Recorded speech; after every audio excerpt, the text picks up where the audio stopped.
दे धडक बेधडक आपल्या परिसरातील ताज्या घडामोडी, घटना, समस्या, विविध क्षेत्रातील सर्वदूर बातम्या पाहण्यासाठी लोकशक्ती लाईव्ह न्यूज चॅनलला सबस्क्राईब करा आणि नोटिफिकेशन मिळवण्यासाठी बेल आयकॉनला प्रेस करा।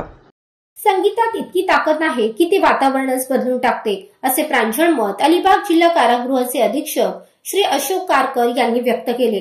निमित्त होते रायगड जिल्ह्यातील अलिबाग जिल्हा कारागृहात प्रिझन मिनिस्ट्री जेल मंत्रालय या संस्थेच्या वतीने आयोजित विशेष कार्यक्रम। हा कार्यक्रम सोमवार दिनांक 11 डिसेंबर 2024 रोजी अप्पर पोलीस महासंचालक तथा कारागृह महानिरीक्षक माननीय प्रशांत बुर्डे, विशेष पोलीस महानिरीक्षक कारागृह माननीय जालिंदर सुपेकर आणि दक्षिण विभागाचे उपमहानिरीक्षक योगेश देसाई यांच्या मार्गदर्शनाखाली पार पडला। कार्यक्रमाच्या आयोजनात मुंबई सरधर्म प्रांत आणि अलिबाग चर्च यांचा मोलाचा सहभाग होता। कार्यक्रमाचे उद्घाटन रायगड प्रांताचे बिशप ऑल्विन डिसिल्वा यांच्या हस्ते करण्यात आले।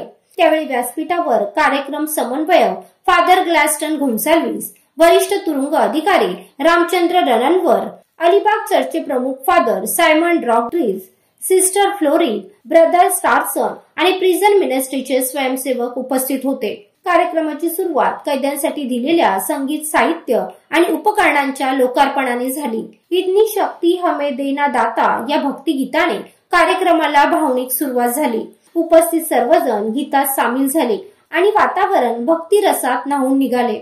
यानंतर श्रीमती नेहा मेलिट यांनी नया सवेरा ही प्रेरणादायी कविता सादर करून सभागृहाला ऊर्जेने भारले।